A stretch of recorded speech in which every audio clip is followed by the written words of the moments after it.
Once again, I wish to thank you, and indeed the Honorable Prime Minister and Member for Castries East, for the opportunity to present to the people of St. Lucia and this Honorable House, and particularly our business community, the policy direction and area of focus of my ministry, which is the Ministry of Commerce, Manufacturing, Business Development, Cooperatives, and Consumer Affairs for the current financial year and budget of 2023-24.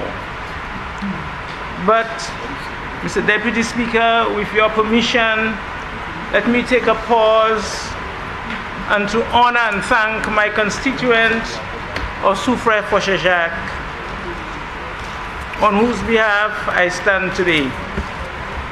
I want to thank my constituents for the support that they continue to provide, and today I want to tell them that I commit once again to serve them. Mr. Deputy Speaker, earlier, while making your own presentation here in this Honorable House, you made reference to the behavior of the United Workers' Party in Soufrière about 2 weeks ago. Mr. Speaker, Mr. Deputy Speaker, quite a few people question whether, not close enough? Quite a few people question why we allowed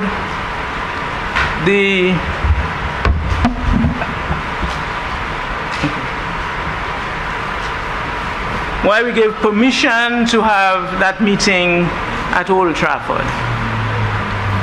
Mr. Deputy Speaker, it's a democratic country. And we felt that it was fair game to allow the members opposite to use the platform to speak to the people of Soufrière. But what we saw was a party empty and bereft of ideas. That's what we saw. So instead of them using the opportunity to present the policies, they showed how they were not prepared, and they are not prepared to take these people to the promised land. So what I'm going to do, I'm going to invite the people of Soufrière on May 1st to be at the same spot on May 1st at 4 o'clock, where we will launch the Vendors Association of Soufrière.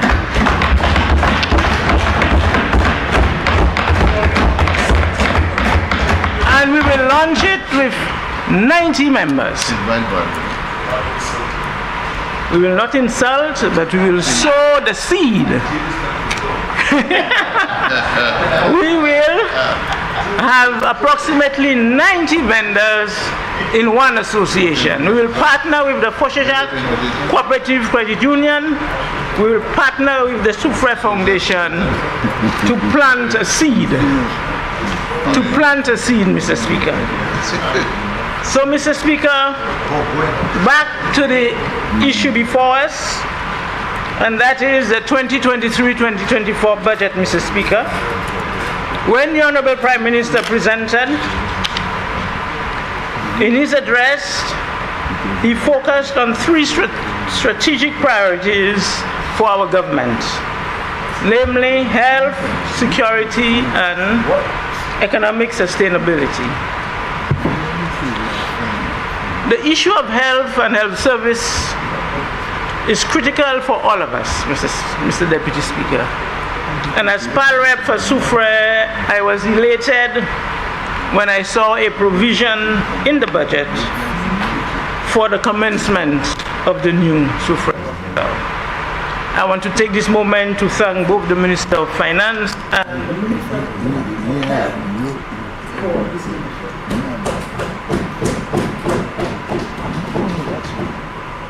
Mr. Speaker, The role and responsibility of my ministry is to collaborate with other ministries, government agencies, the private sector, and federal government to ensure that there is an enabling environment to foster that economic sustainability and growth, which is vital for the development of our economy. So Deputy Speaker, one of the key ingredients needed for sustained economic growth is the private sector that is energized, globally competitive, and resilient to domestic and external shocks. So as we embark on this journey to develop our private sector, one entrepreneur, one small business at a time, there is indeed much work to be done. Notwithstanding, in addition to the services already provided, this year the work program of my ministry will focus on a select number of priority areas as we seek to close the policy gap and provide even greater support to the business community which we serve. Mr. Deputy Speaker, we shall focus on 8 thematic areas during this fiscal year. And they are: 1. Entrepreneurial development with initiatives aimed at A. Providing targeted financial and technical support to our MSMEs. B. Provide technical support to our class vendors. C. Promoting a shift to e-commerce in domestic and cross-border trade. D. Continue empowering our women. And E. Focus on business incubation. 2.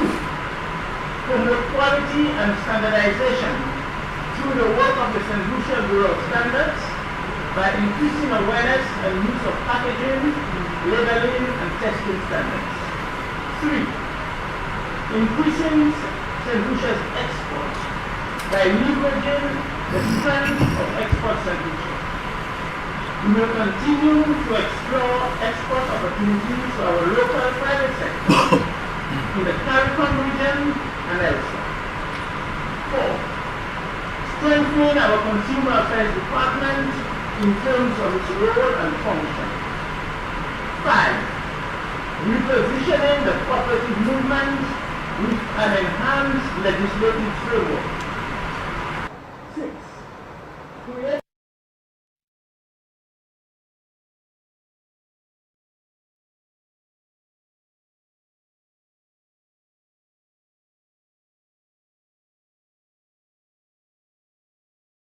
importing or exporting through the establishment of an electronic single window. And B. Strategic development of the business process outsourcing sector. C. Promoting the use of solarization and other alternative renewable energies to reduce operating costs and enhance our competitiveness. D. Develop St. Lucia's fashion sector. E. Open an office in Beaufort to serve the people in the South. 7. Establishing the legislative and regulatory framework to support the orderly use and development of cannabis as an industry. And 8.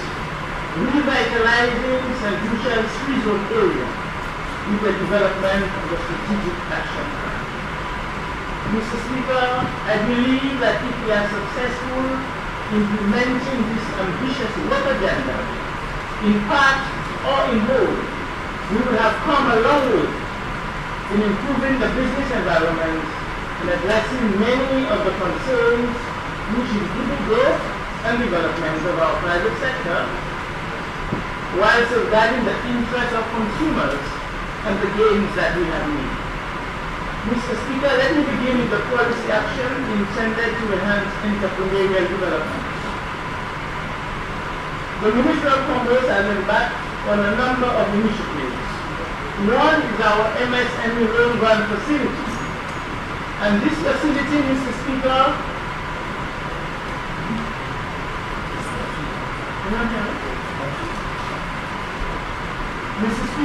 this MSME loan grant facility is an EC $10 million facility that is open and targeting some 500 micro and small medium enterprises. Mr. Speaker, this is an EC $10 million loan facility negotiated by our Ministry of Finance with the Caribbean Development Bank. This initiative was launched on the 24th of April. This facility was launched in March, but on the 24th of April, we were able to have an inaugural MSME Grand Check Award, where we have distributed checks to 6 beneficiaries under the program. Mr. Speaker, as we speak, we have received over 100 applications under this program. What we have done, Mr. Deputy Speaker, and you mentioned it in the presentation. Thank you, Mr. Deputy Speaker. When we had the technical break, I was speaking on the MSME loan grant facility, and I was saying that so far we had just over 100 persons applying, and I want to take this moment to again encourage all business owners, small business owners, and persons who are interested between the ages of 31 to 60 to bring in their application. And if you have any challenges in preparing your business plan, we at the Ministry of Commerce will help you with this.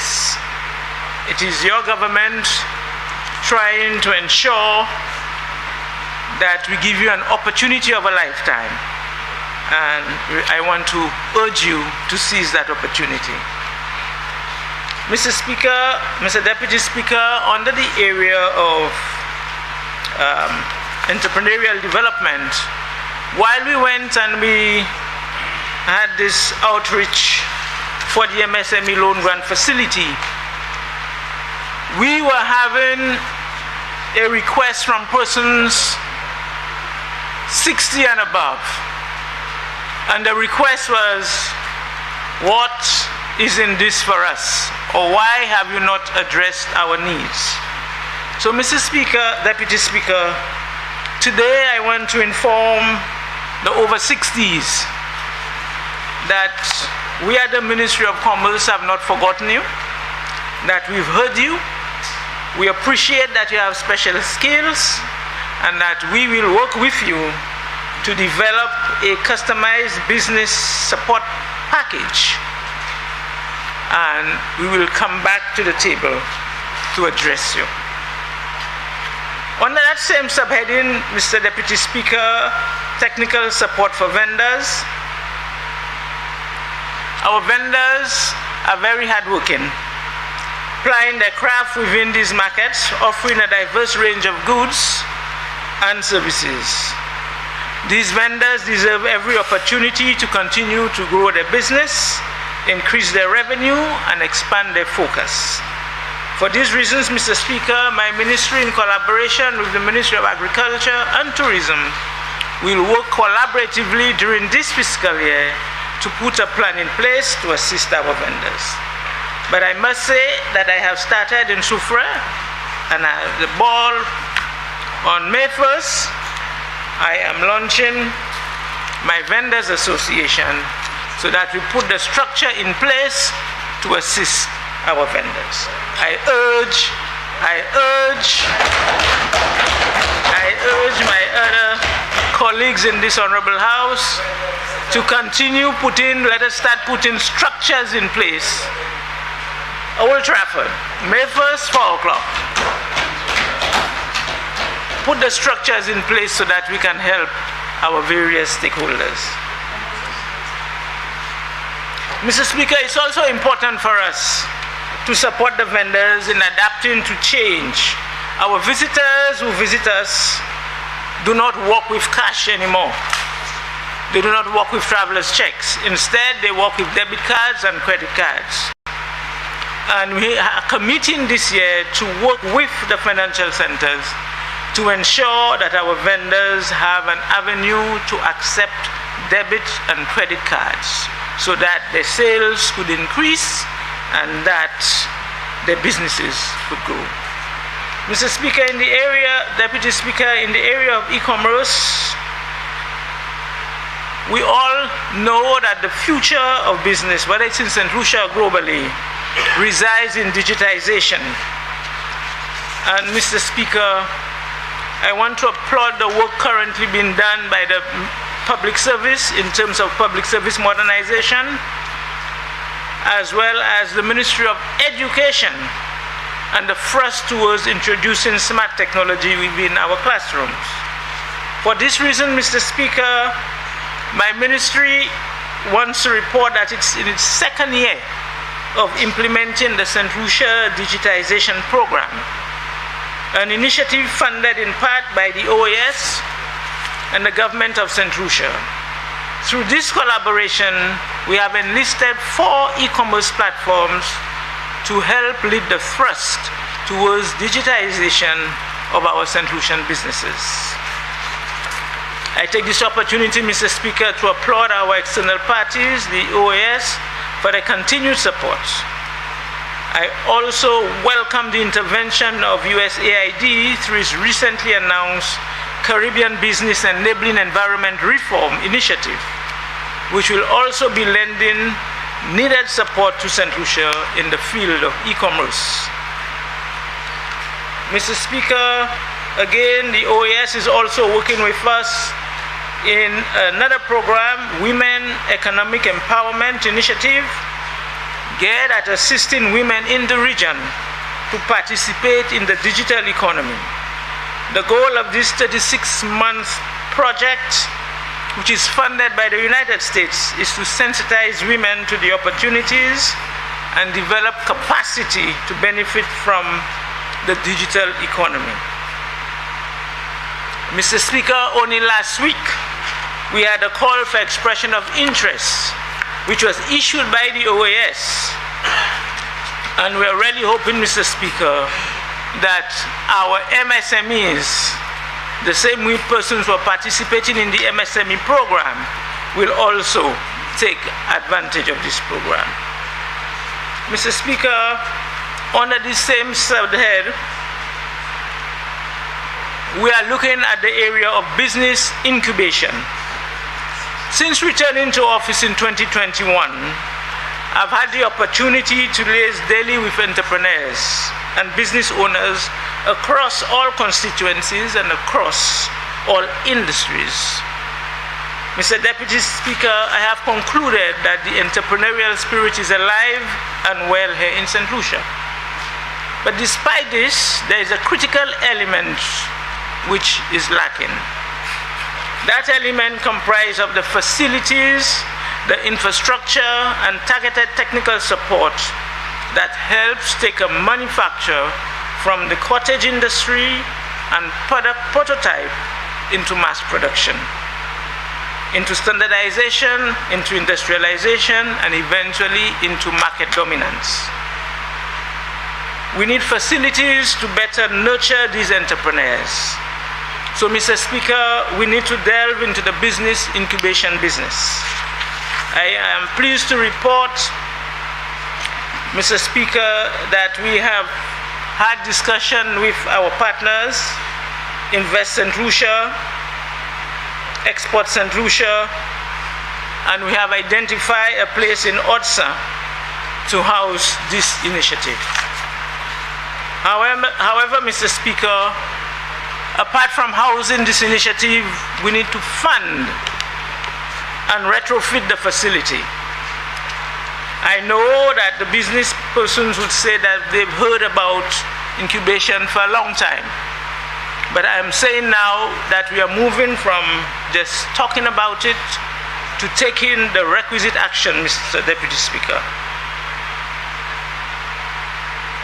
We have identified this issue as a major bottleneck in growing our productive sector, resulting in many product prototypes and so many initiatives going under. This year, we will consult, we will plan, we will identify funding for this critical project. Mr. Speaker, I now look at the second area that we are looking at, and that is promoting quality standards through the Bureau of Standards.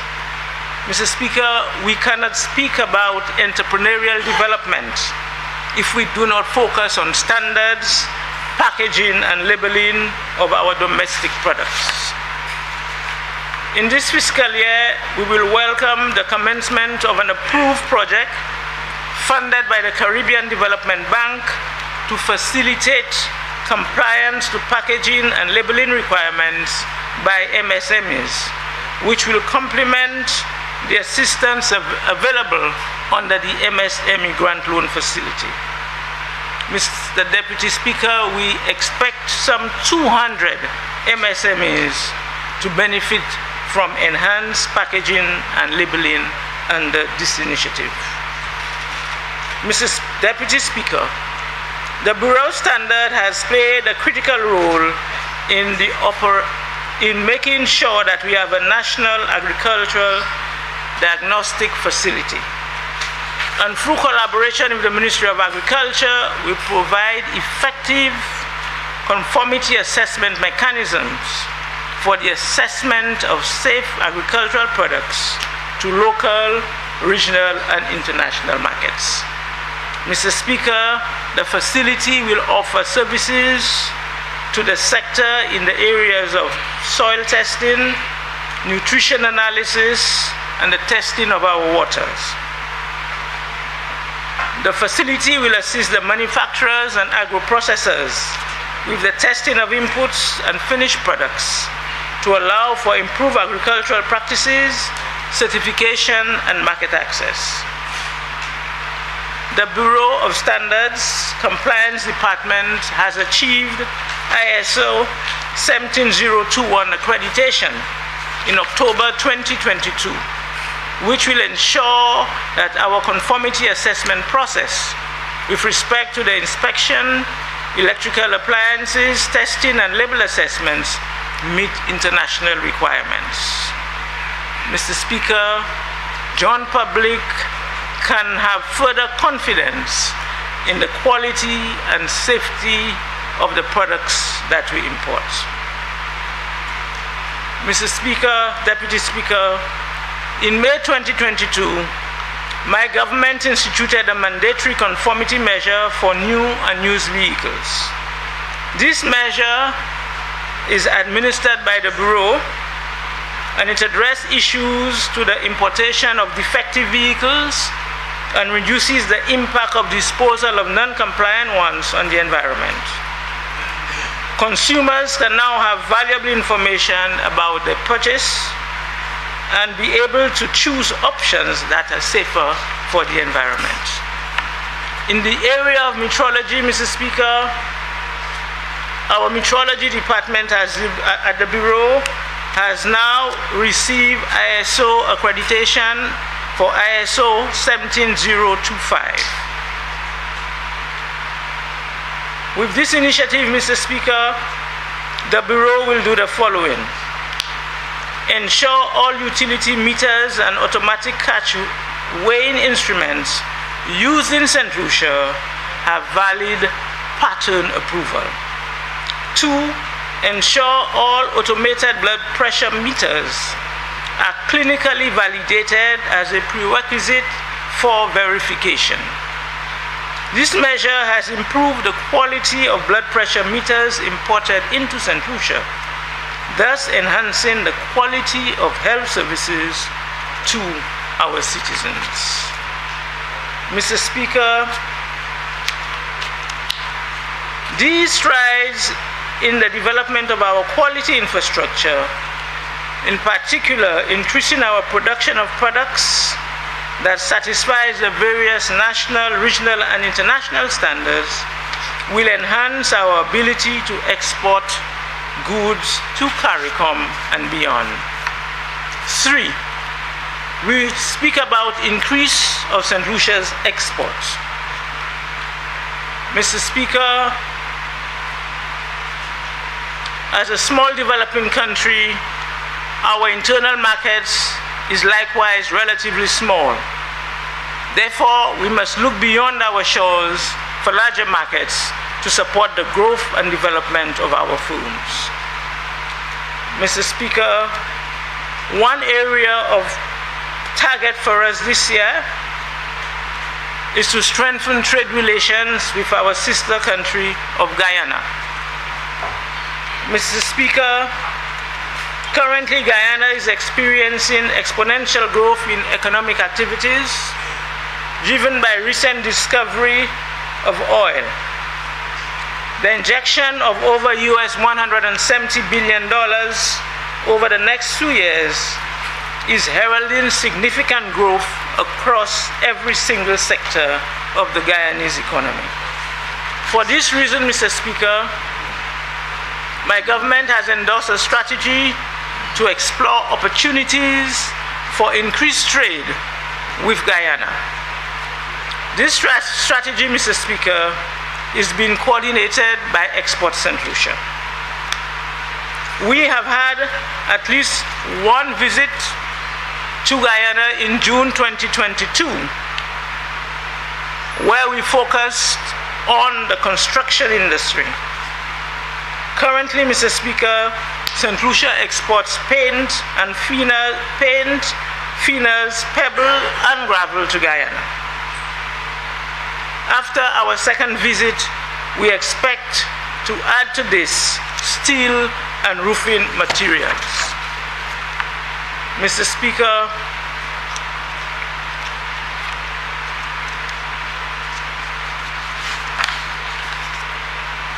another initiative by Export St. Lucia, Mr. Speaker, is the Trois Journées Creole. And this is an initiative where we are working with the ambassador of the diaspora and the consulate in Martinique and Guadeloupe to host a series of events aimed at formalizing and increasing exports to our French Caribbean overseas region, Mr. Speaker. The agency has conceptualized this program, and this includes 3 days of cultural exchange in Martinique, Guadeloupe, and French Guyana, which is Cayenne, culminating in St. Lucia. Trois Journées Creole will culminate in St. Lucia during Journée Creole, where people from Martinique, Guadeloupe, and French Guyana will be formally invited to participate in St. Lucia's Journée Creole. Again, Mr. Speaker, on the Export St. Lucia, you may recall last year we reported on our trip to Dubai. I'm pleased to report, Mr. Speaker, that this trip has resulted in some of our products being on the supermarket shelf, especially our CMOS. Interest has also been shown for other items, including beauty products. Mr. Speaker, Export St. Lucia will lead another mission to Dubai to solidify and convert other leads into exports, thus increasing the export basket and the list of countries that we partner with in trade.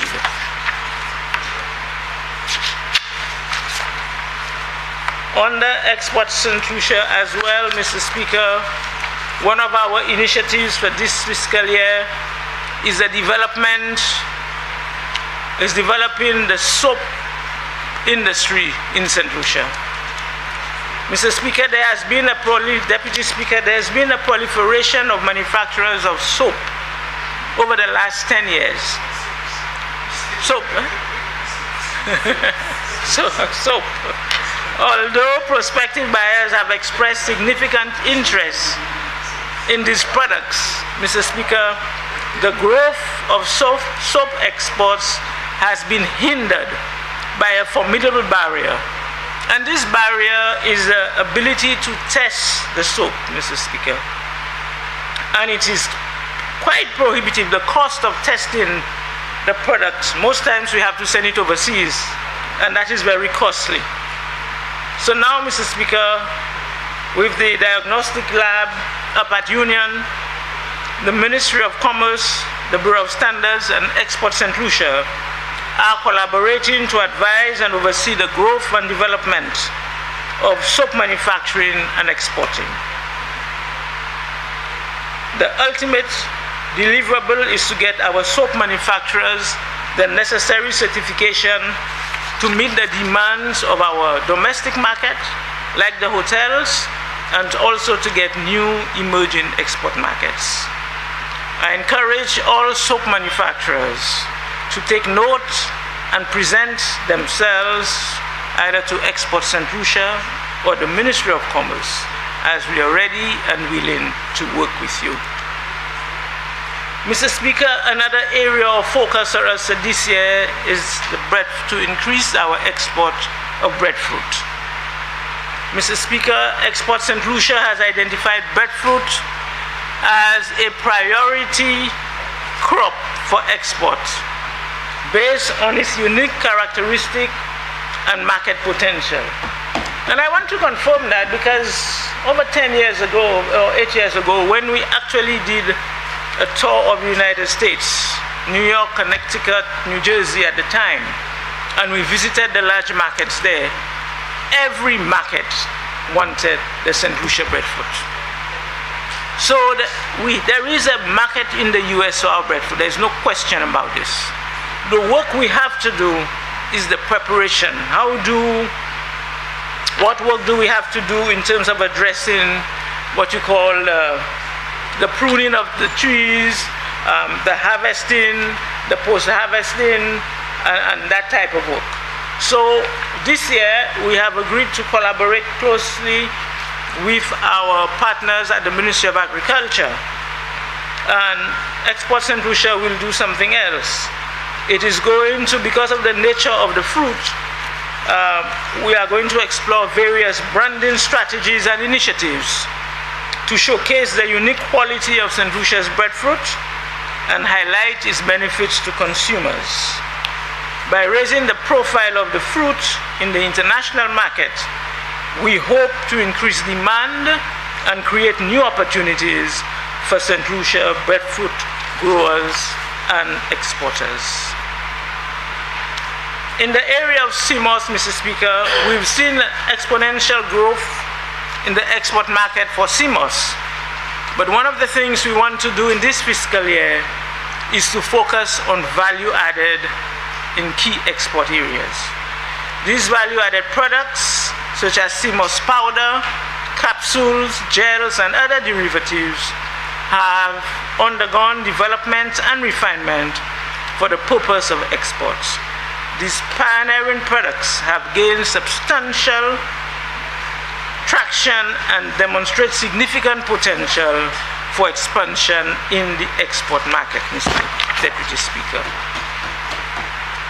Mr. Speaker, Deputy Speaker, these interventions are all aimed at growing our local economy and increasing our manufacturing sector, which has grown by 11.4% in 2022, the highest since 2007. I'll now turn my attention to the Department of Consumer Affairs.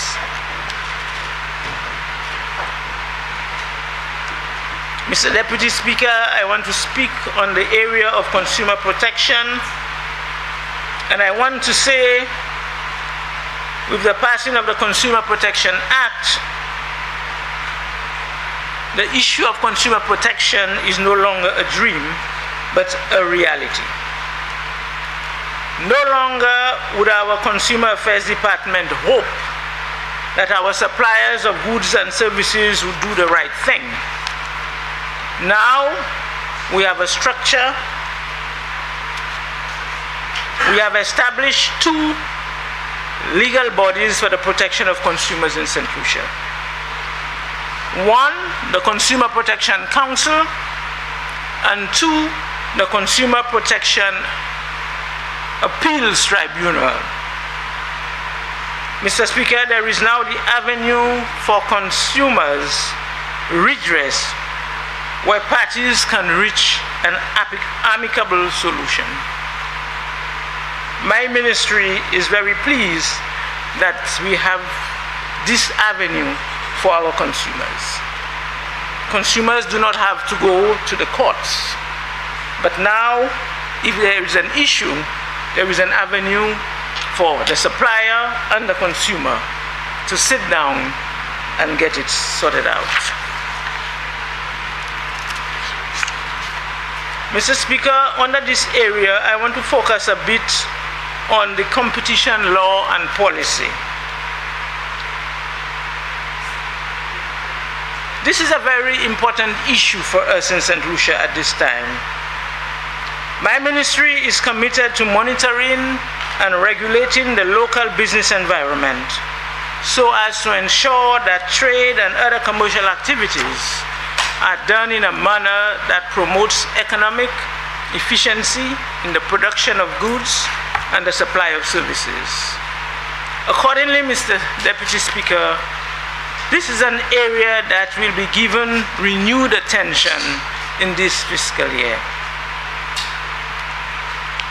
Mr. Deputy Speaker, you will appreciate, as part of our efforts to maximize the welfare of our consumers, there is a need to prohibit or eliminate as far as possible anti-competitive or abusive practices by business enterprises operating in our market. In addition, as our market develops and becomes more sophisticated, we are likely to see changes in the scale, structure, and relationship among firms as they seek to grow and to formalize strategies to better compete in the local or regional market.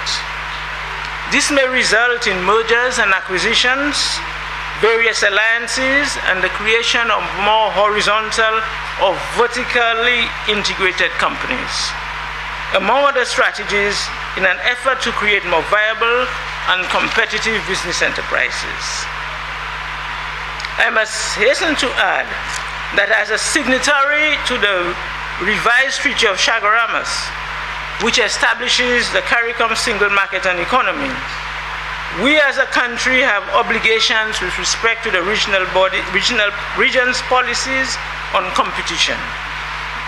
More specifically, we are required to have in place the necessary institutional arrangements in terms of the legislative measures and administrative procedures to ensure compliance with the rules of competition. Mr. Deputy Speaker, my ministry will provide a contact person to deal with complaints associated with anti-competitive behavior which may have taken place in a given sector in our market. I now move from competition to cooperation. And in that area, I will speak on the reposition of the cooperative sector. Mr. Deputy Speaker, as Administrator of the Cooperative Society Act and the Minister responsible for cooperatives, I'm committed to taking the necessary action to revitalize and reposition the cooperative sector. Since its establishment, Mr. Speaker, this sector has played a critical role in our economy in terms of complementing household incomes and providing financial resources to St. Lucians.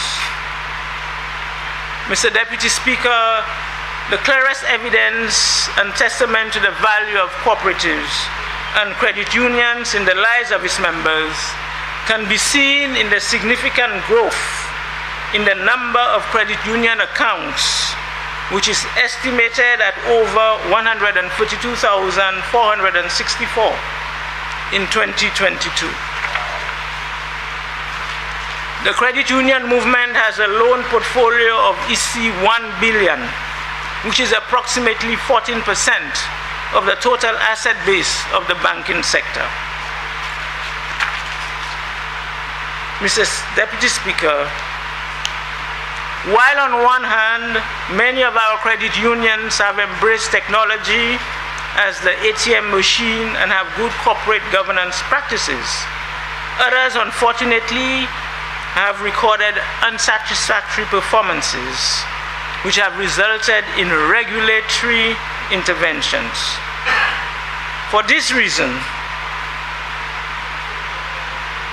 credit unions must be empowered with the regulatory framework needed to enable them to adequately identify and deal with potential risk to improve their performance. As a result, regulators in St. Lucia and within the ECCU region have expressed their concerns regarding recurrent poor governance, and high level of non-performing loans in some credit unions. In light of this, Mr. Deputy Speaker, regulators in the ECCU area have enacted legislation. However, our legislation for St. Lucia is lagging behind. Mr. Deputy Speaker, we have a draft bill, and we've had significant consultation on the draft cooperative bill. We are hoping to pass this bill during this financial year. Mr. Deputy Speaker, one of the main areas highlighted in the draft bill is deposit insurance. The Cooperative Society Bill will have a deposit guarantee facility and a stabilization fund for credit unions, which guarantees the automatic protection, compensation, or return of funds in the event of systemic risk and failure of a credit union or other financial cooperative society.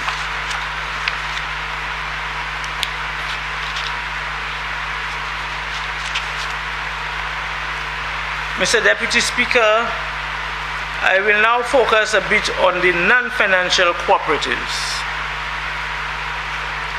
As we looked at this sector, Mr. Deputy Speaker, some of the challenges faced by the non-financial sector include high energy cost, aging membership and human resource capacity constraints, inadequate equipment and facilities, need for greater adherence to proper entrepreneurial managerial practices, and high cost of direct input.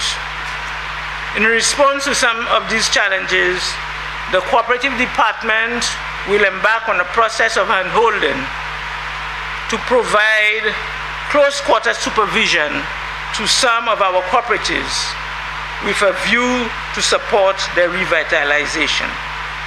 In addition, Mr. Deputy Speaker, the department will pursue other interventions such as the establishment of a mentoring relationship between cooperatives that are weak with those that are stronger.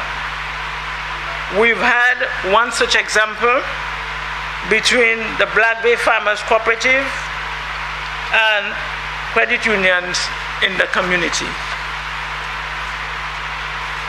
Mr. Deputy Speaker, we have already taken steps to address the high cost of energy faced by our fisherfolk through the solarization of free fishing cooperatives in this fiscal year.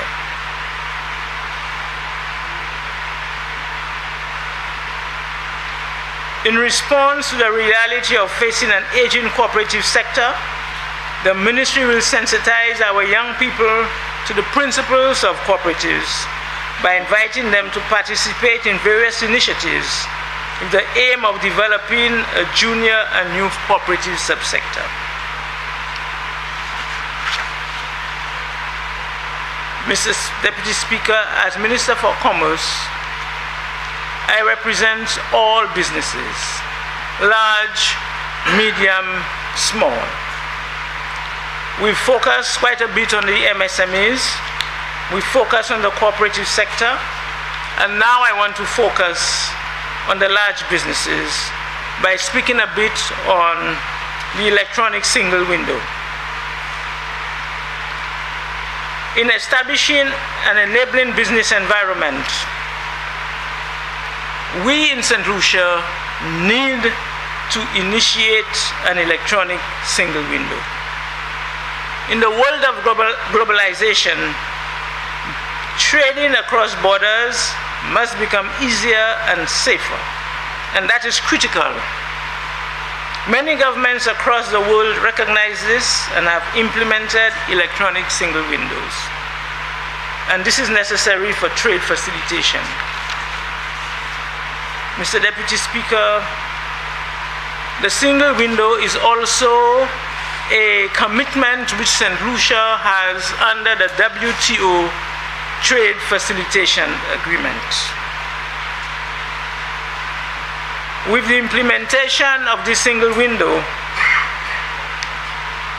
all government agencies dealing with imports and export-related permits and certificates will be linked through a digital interface via a virtual platform.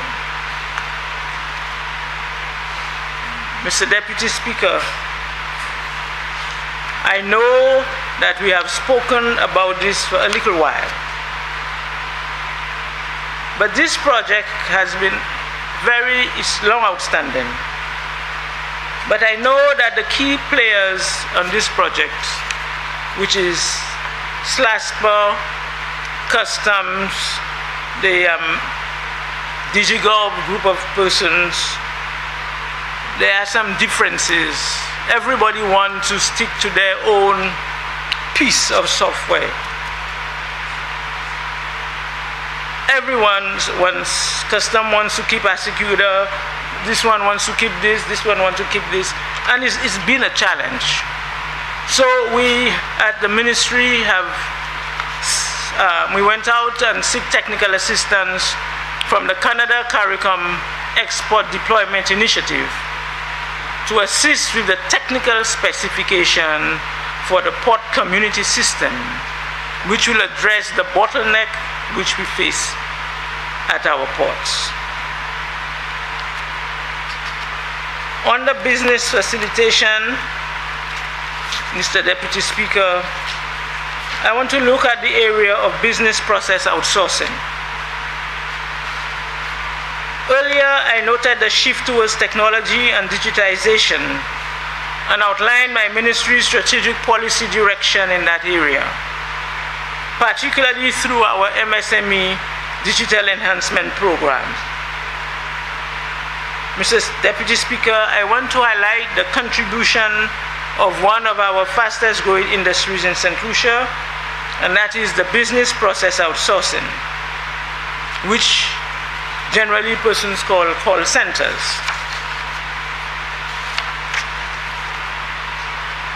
Mr. Speaker, this area for us, when we look at it, is an important area in terms of employment. The BPOs have been instrumental in helping us cushion the impact of youth unemployment as they create job opportunities for our young people, especially our young women.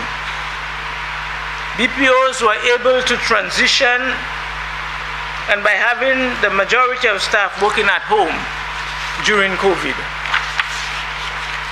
they maintain production and maintain income for thousands of households across St. Lucia.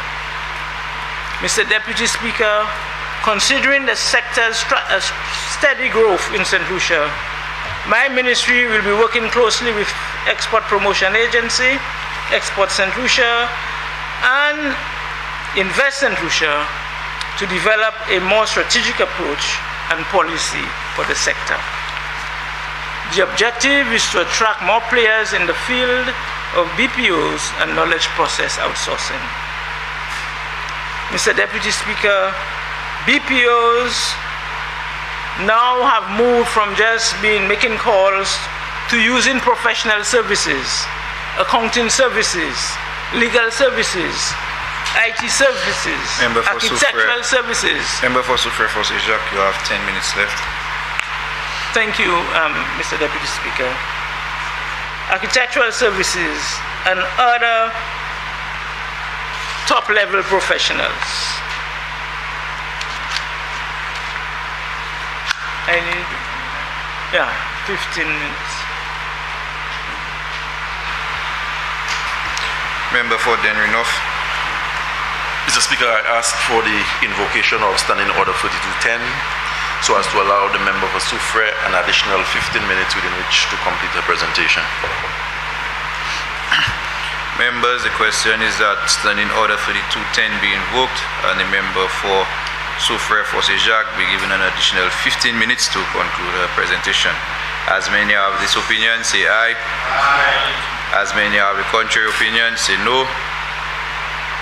Ayes have it. Ayes have it. Go ahead, member for Soufrière Jacques. Thank you, members. Mr. Speaker, under this area, I also want to focus on renewable energy. Mr. Deputy Speaker, a secure and sustained energy supply is critical to national development because we need energy for every sector to function. All sectors have been impacted by the recent surge in oil prices. My government has recognized the impact that global oil prices have had on our country, and so we will adopt a tripartite approach involving government, consumers, and businesses to achieve higher energy security and independence. My ministry's initiative regarding renewable energy, Mr. Deputy Speaker, is such that the government of Taiwan and the Global Enhancement Fund have agreed to donate grant funding to 3 fisher cooperatives that have already commenced the conversion effort to renewable energy within this financial year. We will also continue to encourage further private sector participation in renewable energy technologies.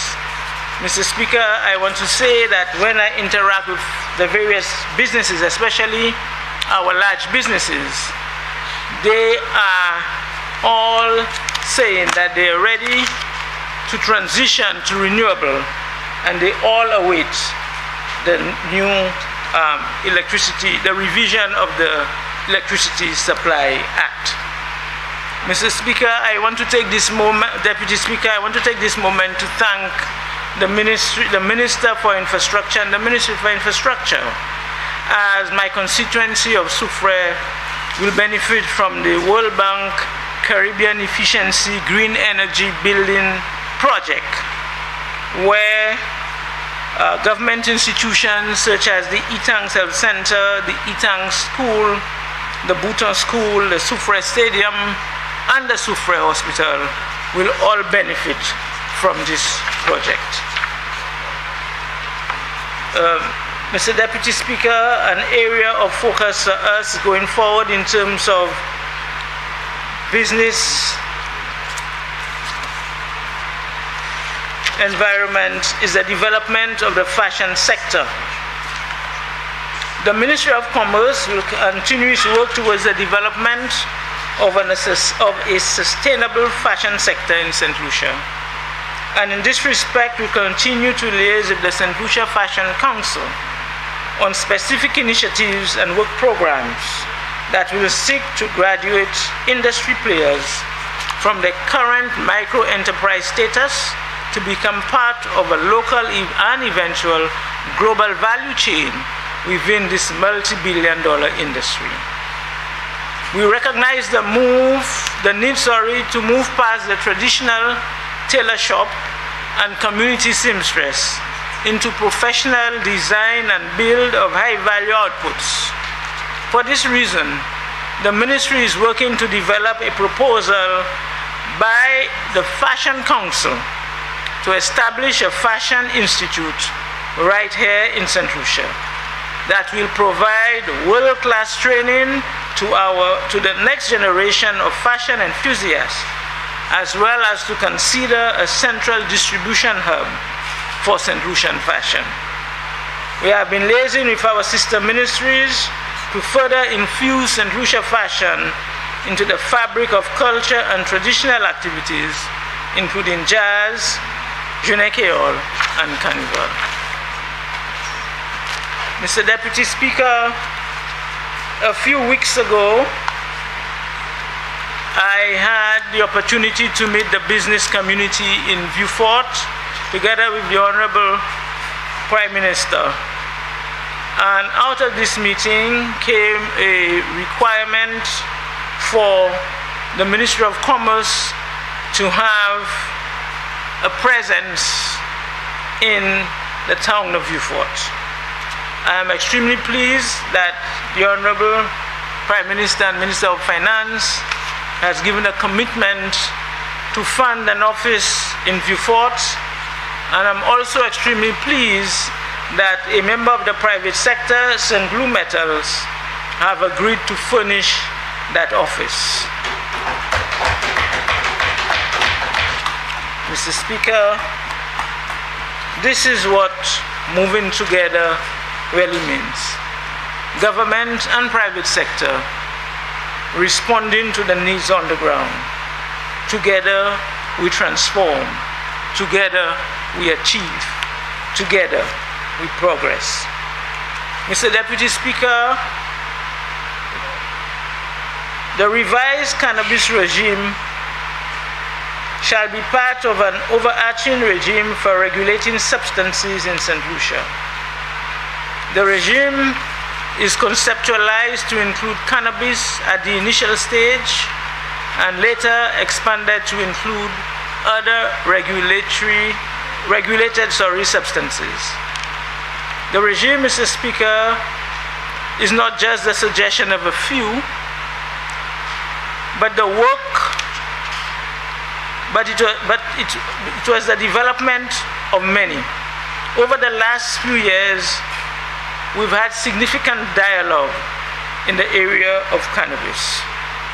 I wish to assure the public that great effort has been invested in the development of this regime to ensure that the proposed international compliant regime for cannabis will adequately permit commercial activity under the heading of medicinal, industrial, and scientific research. Mr. Deputy Speaker, this we will do under what you call a controlled substance regulatory authority.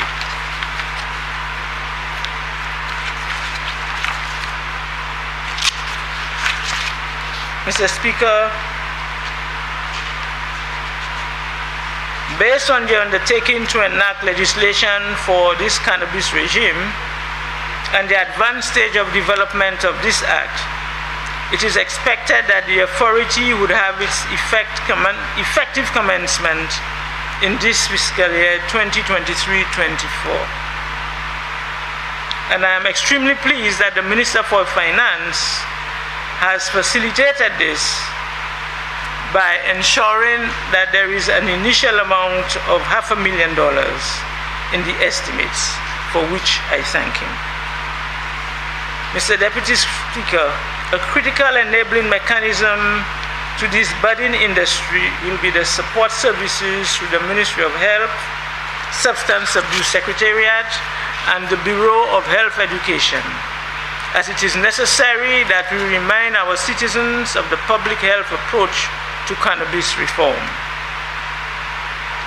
Mr. Deputy Speaker, the Ministry of Agriculture and the National Agriculture Diagnostic Facility will also play a critical role in the facilitation of research in cannabis and assistance to farmers and agro-processors. Mr. Deputy Speaker, the work done in the context of this regime has been long and painstaking, but we intend to see it through.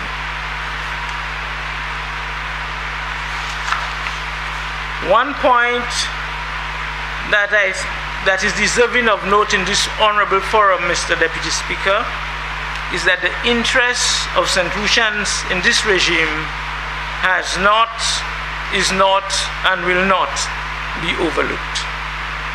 The interest of persons who have been part of this long overdue industry has remained the consideration of this administration and the task force responsible for the development of the regime. No foreign interest shall usurp that of the sons of the soil. We cannot, however, do it for our players. We call upon prospective players in the industry to condition their minds to the changes which will result from this industry, and to understand that it will not be business as usual, as it cannot remain business as usual. The time is upon us to transition from an illicit drug trade to the legitimate pharmaceutical industry. We will ensure that there is a place at the front of the line to keep our locals in. It is your duty to take this opportunity to work shoulder to shoulder with other reputable, legitimate businessmen and women in St. Lucia. Mr. Deputy Speaker, as the Minister with responsibility for commerce, I wish to assure the current and prospective industry players that the government, financial sector, and general population are ready to see you as commercial actors and legitimate contributors to the economy, and encourage you to see yourself likewise. It is the next and most important step in St. Lucia's cannabis story. Mr. Deputy Speaker, I move now to the free zone. In our free zone, there are over 23 free zone businesses in St. Lucia, and they operate within 6 locations. They are involved in manufacturing, processing, trading, and services. The goods distribution free zone is home to a variety of industries, including pharmaceuticals, medicinal devices, manufacturing, and other services. These businesses provide employment to over 3,000 St. Lucians. Mr. Speaker, this is close to 4% of St. Lucia's employed labor force. Mr. Deputy Speaker, at present, the free zone houses 2 BPOs, and among them, they employ some 990 employees, and over 90% are young female St. Lucians. We believe that attracting more BPOs to the free zone will improve the country's standard of living and cushion the impact of youth unemployment. Notwithstanding, we believe that the true potential of our free zone has not yet been realized. For this reason, my ministry has embarked on a review of the performance of the sector with a view to maximizing its benefits to the national economy. We are going to do this with assistance from the Canada CARICOM Export Deployment Initiative. Mr. Speaker, in concluding today, I want to take a pause to thank a few persons and institutions. I want to conclude by putting on record my appreciation, my thanks to my permanent secretary and staff at the Ministry of Commerce, our allied agencies, my cabinet colleagues, the persons who serve on our various boards and committees, members of the private sector organizations, and some key partners that have made significant contribution to the work of the Ministry of Commerce. Let me thank the government and people of Taiwan through Ambassador Peter Chen for their invaluable support in funding some of our MSME initiatives. Secondly, I want to thank the OAS, who's also assisting with funding technical support for MSME loan grant recipients and for supporting the Women Empowerment Initiative. I want to place on record my gratitude to the Caribbean Development Bank for funding the MSME loan grant facility. And fourthly, I want to thank the government of Canada through the 4-year Canada CARICOM export deployment mechanism by providing very useful technical assistance to my ministry in 4 of the 8 key areas of focus. Today, the ministry has secured assistance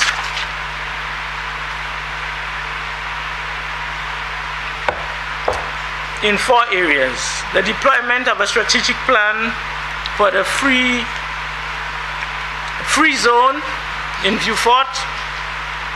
Secondly, we have used the experience of Canada in developing the commercial and medicinal cannabis industry. And we are fortunate to have a legal draftsperson to work with the Cannabis Task Force. Thirdly, we got technical assistance to formulate the requirement for the electronic single window. And the 4th assignment is the review of the effectiveness of the cooperative sector, both the financial societies and producer cooperatives. This assignment is expected to begin within the coming weeks.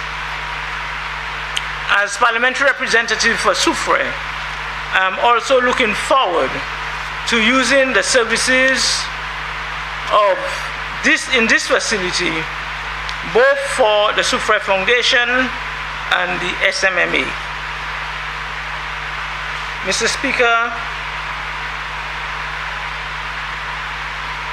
I wish on behalf of my ministry and the Soufrière community to welcome this totally free and highly effective program for technical assistance. We wish to offer again our thanks to the Government of Canada, the High Commission in Barbados, and the managers of that program.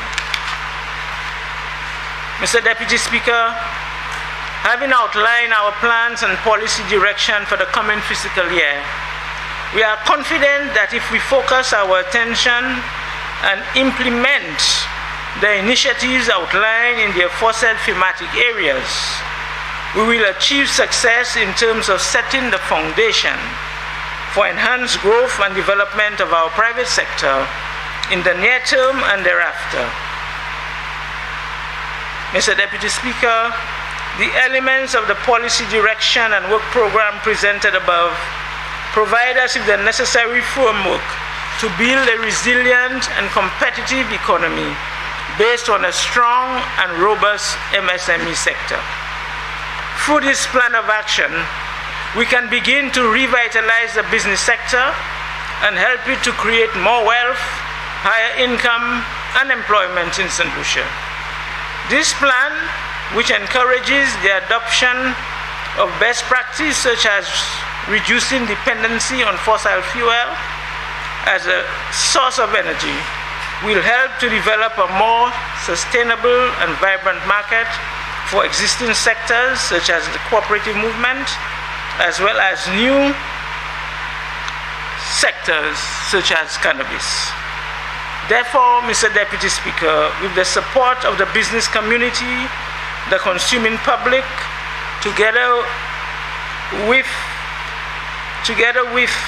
the joint and collaborative efforts of the various departments of government, affiliated bodies, allied agencies, ministries, and friendly governments, we will implement our stated policy initiatives and achieve our desired results and objectives in the coming fiscal year 2023, 2024, and beyond. I want to take this moment again to thank the Minister of Finance, the Prime Minister, for the support that he has provided us. I want to specifically thank all my cabinet colleagues for their support through this journey. And as I am about to take my seat, I want to say that I support wholeheartedly the Appropriation Bill 2023-2024. May God continue to guide our beloved country, and may we always put our best foot forward. I thank you.